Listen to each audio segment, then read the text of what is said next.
Hello guys, আমি পায়েল আর আমার চ্যানেলের নাম হলো রূপের Aradhya. Welcome to my new blog. আমি অনেকদিন তোমাদের সাথে কোনো ভিডিও শেয়ার করিনি। আমার একজন ফ্যামিলি মেম্বার খুবই অসুস্থ, সেই জন্য আমি ভিডিও শেয়ার করতে পারিনি। চলো আজ থেকে আমি আবার ভিডিও দেওয়া শুরু করলাম। চলো শুরু করি আজকের ভিডিও।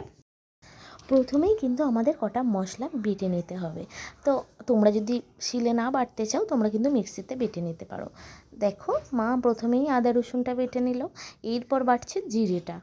হ্যাঁ, আমাদের এর মধ্যে তিনটেই বাটা মশলা লাগবে, সেটা হলো জিরে বাটা, রসুন বাটা এবং আদা বাটা। এই তিনটে বাটা মশলা রেডি হয়ে গেল, ব্যাস আর কোনো বাটা মশলা এখানে লাগবে না।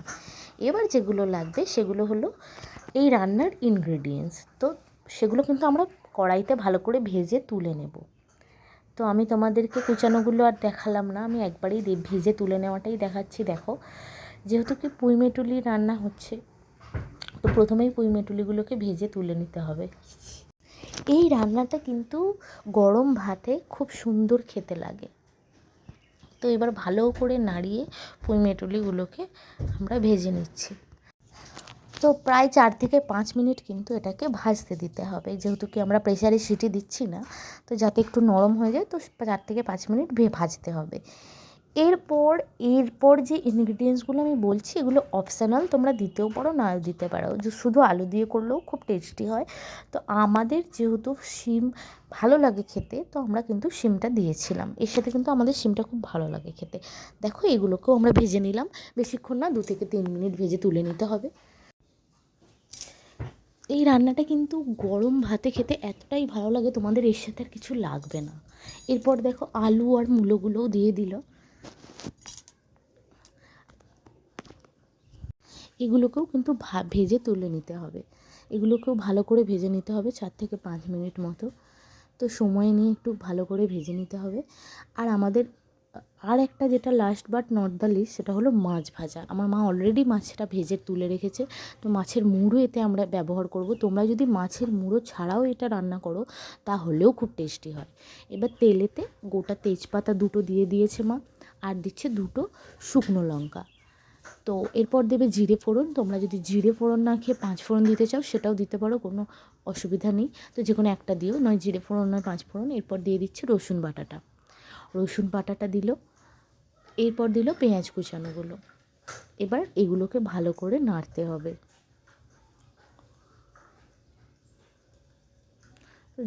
এটাকে গোল্ডেন ব্রাউন করে একটু ভেজে নিতে হবে।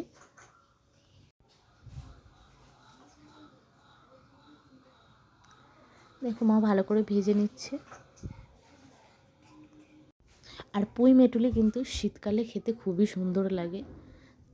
তো এরপর মা জিরে বাটা আর আদা বাটাটাও দিয়ে দিল, তারপর দিয়ে দিল ভেজে রাখা সমস্ত সবজিগুলো। শীতকালে কিন্তু পুঁইমেটুলি যেহেতু বেশি পাওয়া যায়, খেতেও ভালো লাগে। আর আমাদের দক্ষিণবঙ্গে তো এটা খুবই ফেমাস একটা রেসিপি, তোমরা জানোই। তো এরপর মা কিন্তু এর মধ্যে কটা মশলা দিয়ে দেবে, নুন, হলুদ গুঁড়ো, জিরে গুঁড়ো আর ধনে গুঁড়ো। যেহেতু এটা একটু ঝাল ঝাল ও নুন চড়া ও ঝাল চড়াটা বেশি হয়, তো সেই জন্য ঝাল লঙ্কার গুঁড়োটাও দিতে হবে। ঝাল আর নুনটা একটু বেশিই পড়বে এতে।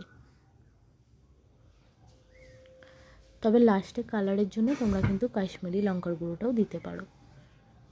তো নুন ঝালটা একটু বুঝে দিও। তো যারা নুন ঝাল খুব একটা পছন্দ করো না তারা কম দিতে পারো। এবার মাছের মুড়ো দুটো মা দিয়ে দিল। তো একটুখানি নাড়িয়ে চাড়িয়ে ঢাকা দিয়ে দিল। এবার মাছটা একটু নরম হয়ে গেলে ওটাকে কিন্তু ভালো করে ভেঙে নিতে হবে। ভেঙে নিয়ে পুঁইমেটুলির সাথে মিশিয়ে নিতে হবে। এটা যেহেতু আমরা প্রেশার কুকারে করিনি, তো সেই জন্য এটাকে জল দিয়ে একটু সিদ্ধ করতে দেবো। এটা কিন্তু 10 থেকে 15 মিনিট ভালো করে ফুটিয়ে নিতে হবে।